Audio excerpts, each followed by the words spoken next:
Hello friends, and welcome to another episode of Chapters on Armstrong Television. Chapters is a show that lets you get in touch and personal with authors, editors, and publishers in the area and all across the country for that matter. I'm your host, Carter Seaton, and it's great to have you with us today. Today our guest is Hayley Mitchell Haugen. She is the founder and editor-in-chief of Sheila-Na-Gig Online. She holds a PhD in 20th century American literature from Ohio University and an MFA in poetry from the University of Washington. She's currently a professor of English at Ohio University Southern, where she teaches composition, American literature, and creative writing. Her poetry chapbook, What the Grim Girl Looks Forward to, came out from Finishing Line Press in 2016, and her full-length collection, Light and Shadow, Shadow and Light, came out in 2018 from Main Street Rag Publishing Company. Her poems have also appeared in Rattle, Slant, Spillway, Chiron Review, and many other journals in print and online. Hayley, it's wonderful to have you with us. I think you're a superwoman because you do everything. You write, you edit, you publish. How do you fit it all in? I couldn't do it if it weren't a labor of love. Truly, and thank you so much for the opportunity to be here and talk about something that I love so much, which is publishing Sheila-Na-Gig Editions. Now, do you have to sort of compartmentalize your day so that you have certain periods of time where you write, where you work on the publications, where you have to prepare for teaching? How do you squeeze all that together? Absolutely. I'm definitely a deadline-driven person, so I really just look at which deadline is approaching first, and you know this as a writer as well. So yeah, I do compartmentalize.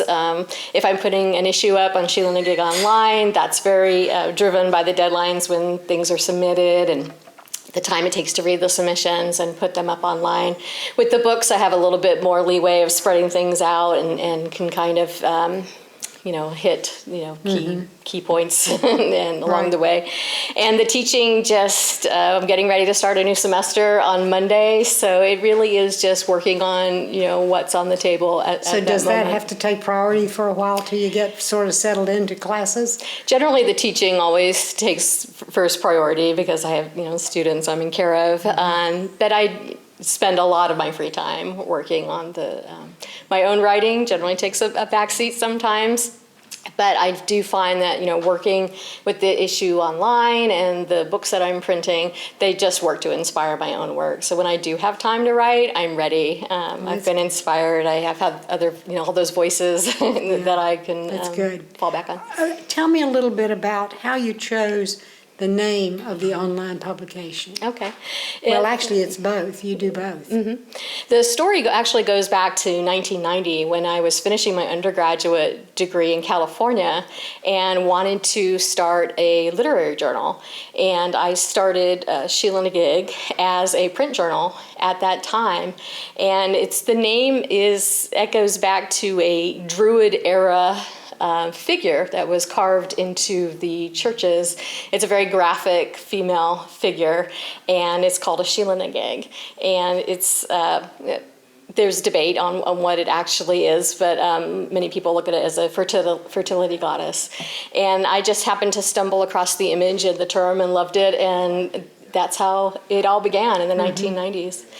And I ran Sheila-Na-Gig as a print journal for about 10 years throughout the 90s, and decided to put it to bed when I started my PhD in Athens in 2000, and really had no intention of getting back into Sheila-Na-Gig at all. And just about 2015, I had met a lot of academic goals and was starting to get back into my own writing with poetry, and had always had a hand in editing something on whatever campus I happened to be on, and just decided, hey, I think I'll try Sheila-Na-Gig Online and see how it goes. And that's how it all just kind of started back up again. That's great. Now, how did it turn into print work? I wasn't expecting that at all. Again, that was not where I was going with this. I started the online journal, had to teach myself how to, run a website and submittable and all these things I was discovering as I was starting to send my own work out again. And Having not written during my PhD period, since I was working on more critical work than my poetry, I was really out of tune with the online journals at the time. I didn't realize this whole world of online literature had really kind of grown up while I was doing this other stuff. And so once I got SheilaNaGig going online and was just so impressed with the quality of writers I was receiving work from who were already out there online and other venues. And it just occurred to me, maybe I'll do a contest and create a book. And that's what I did. And it just really spawned into this press that I'm really excited about. What was the anthology that came out of that? Actually, I didn't start with an anthology. I asked my friend Mark Swan, who had been I'd actually published him in the 90s. He was actually in a number of our print zines, and I also published him online when I started back up. And I told him, I said, I'm thinking about running a book contest, and I don't want to do that having not published somebody's book. And so he was very generous and gave me a manuscript that he had, and I started with his book. It's Mark Swan. And once I created that book and realized I can do this, I know how to do this, I could figure out the process and what to do with it, then I ran our first contest. And George Franklin out of Florida, Miami, Florida, won that contest, and that was the second book we printed. Now, do you focus primarily on poetry? Yes. Okay. Yeah. But not all of it. Not all of it. We have published one novel by John Bullock, who happens to be a friend of mine, and his novel's called Mark Small. Yes. And we had him on Chapters a while back. Yes, you did. Yeah, you did. Right. That was great. And that book had been previously published, but only briefly because it was published with a small press that went under very soon after it was published. So I wanted to give him that opportunity to get that book back out there. So that is our only fiction title. Possibly in the future, we might get more into fiction, but primarily just focusing on the poetry. But I noticed in some of the books, one in particular that you gave me, I think it's the one called Up Late Reading Audubon, the book about Audubon. Those are essays. Yeah, the book is by Robert DeMott, and it's called Up Late Reading Birds of America, so it's a reference to the Audubon book. And that book is actually prose poems, what Bob calls, he calls them proems. And so when you look at it, they're very square on the page, right? So you could open it up and think that it might be fiction, but it is actually prose poems. I see, okay. Yeah. All right, so most of these books that you've brought with you, are they manuscripts that were submitted to you, or do you, in some cases, for instance, work with an author to say, we'd like to develop a book, or we'd like to publish something? What kind of project are you working on? I'm thinking in particular of the pandemic evolution, the one that is poets responding to the art or photography of Matthew Wolfe, Matt Wolfe. Now, that one was a special project, and I'm very proud of that project. It's really, my baby right now. So to answer the question, it's been a mix. So I do run the contest every year, so I've put out, I think, 3 books now through people winning the contest, and those folks have mostly been all across the nation for that. And sometimes when I'm reading those submissions, I'll find maybe a runner-up, in my mind, who's very close. And a number of the books I've published have also been those very close authors who I've then asked, can I still publish this book? So that has been great. Pandemic Evolution is the first anthology that I've published. That's purely Sheila-Na-Gig anthology. And so during the pandemic, Matthew Wolfe, who is a native West Virginian, and lives in Barboursville, during the pandemic, he started taking a picture every day of an art collage that he created, a different collage each day. And he started this when The Who the World Health Organization declared that we were in a pandemic. And as he was creating these art installations and taking these pictures, he was sharing them on Facebook. And then he created a Flickr account in which all the pictures show up in sequence. And as he took these pictures, he also wrote haikus, and he was taking stats down and his thoughts and just everything that was going on. And when I saw all those pictures together on Flickr, I said, Matt, we have to do a book here. This is a book. This needs to go beyond just being on Flickr. Is so moving. And of course, thinking as an editor and thinking poetry, I said, let's make this an ekphrastic challenge. So an ekphrastic poetry, if your listeners don't know, is just poetry in response to art. Right. Okay? So in this case, the response was to his photos of his art. And we put that call out for submissions, and it didn't take long at all for people to respond. And we ended up with poets all across the nation. We have 2 writers in there from India, 1 from Wales, a couple from Canada. So we really got a broad response. So to that what book. did you do? Did you show them the pictures and let them choose which one they wanted to respond to? Yeah, That's basically. fascinating. We gave them a link to the Flickr account, Matt's account, and so they could see all the pictures at once, and just said, respond to what you want.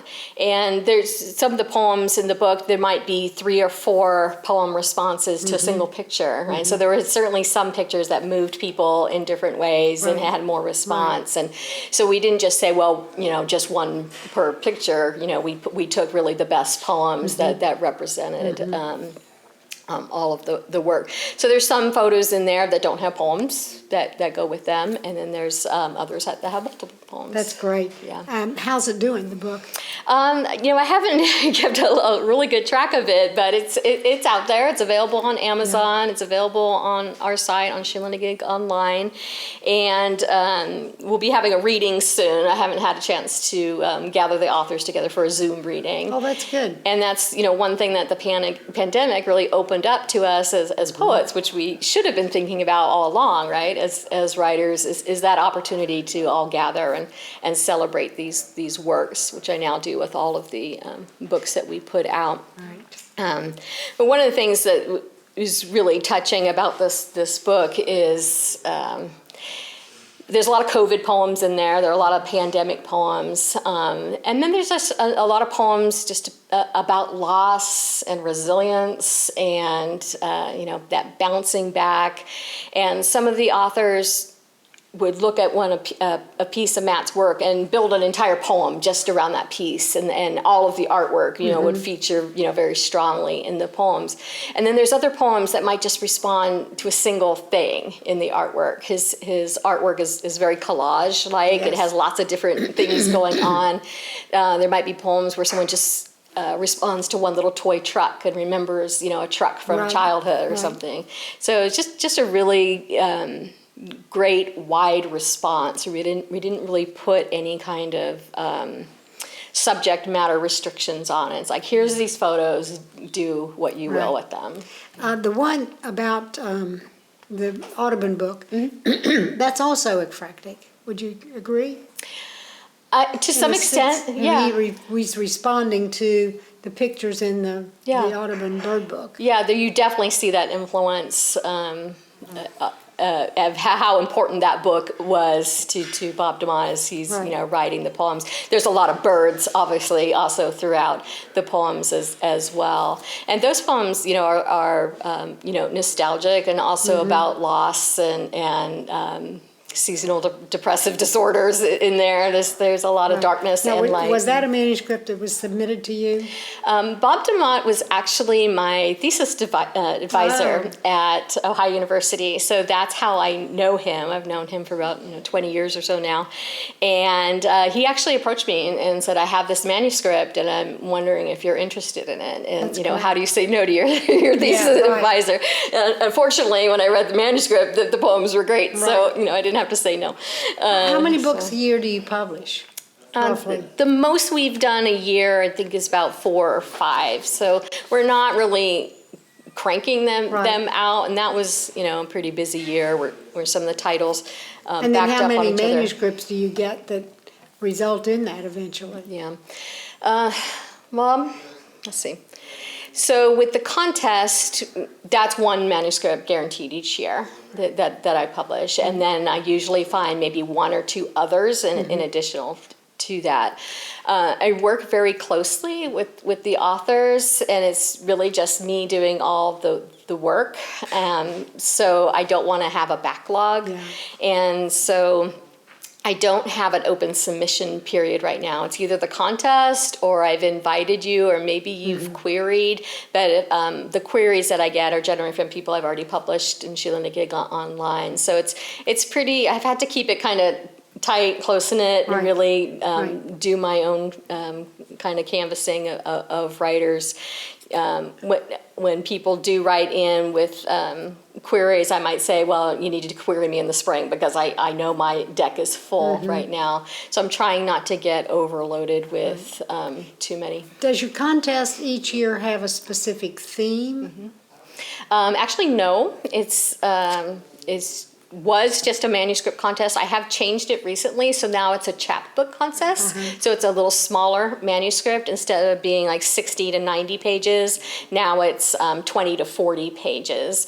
And I'm really, with the chapbook manuscript, because I do know so many writers now who I feel I can always find a bigger manuscript from, with the chapbook manuscript, I'm really trying to find some new voices. Maybe some people I haven't published, Sheila-Na-Gig online, and just some people I don't know. And so that's a great way for writers to do that. So if I'm not very open to people writing with large manuscript queries, there's this opportunity for others through there. And I know you're working with Carrie Gunter Seymour, who is the Poet Laureate of Ohio, Right.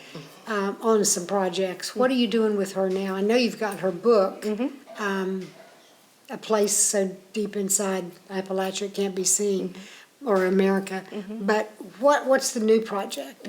Tell us about that. I actually have a couple projects with Carrie. I am, for the second year, I am the publisher of Women Speak, which is the project, the anthology that she puts out with her Women of Appalachia project. And so women writers will send poetry and fiction and nonfiction and art as well for that project. And so I was able to publish her anthology last year, so I'm staying on board with that this year. So that's one project for the fall. And then the bigger project that we were doing is that Carrie received a grant from the Academy of American Poets because she's a state laureate. It was a special grant for state laureates to do a project. And so she's received this grant, and she's putting out a separate anthology called, I've forgotten. I think I heard a Cardinal sing. Yes, I believe right, that's that's the it. full title of that. And that's also Appalachian voices, especially voices with some kind of connection to Ohio, since she's the Ohio State laureate. Right. And so that's our big project that we'll be working on for fall and spring. And so we have a pretty big publication schedule for that. She does plan to put the books in all the schools in system in Ohio and the libraries. And what's special with this project as well is that she's also encouraging teens to submit work as well. Oh, that's wonderful. So That's I'm great. very excited to be on board as a publisher for that. So you expect that to be out in the spring, is that right? That should be out in 2022? spring, yep. That's fantastic. Yeah. That's a short turnaround, really. It is.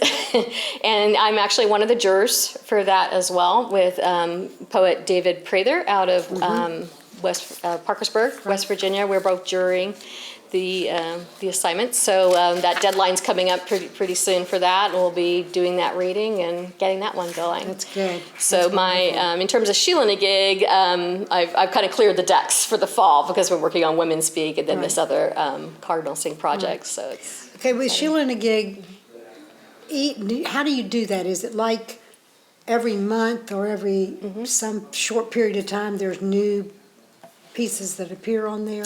right. It's a quarterly journal. Quarterly. So every 3 months, basically, I put a new one up online. And all the rest of them, I assume, are archived, so you can oh see. yes, yeah. Yeah. It's SheilaNaGigblog.com. It's a WordPress site. It's a very kind of simple site. My goal for the site was to keep it very clean, very author focused. The faces are there, their name, you click on it, you read the poems.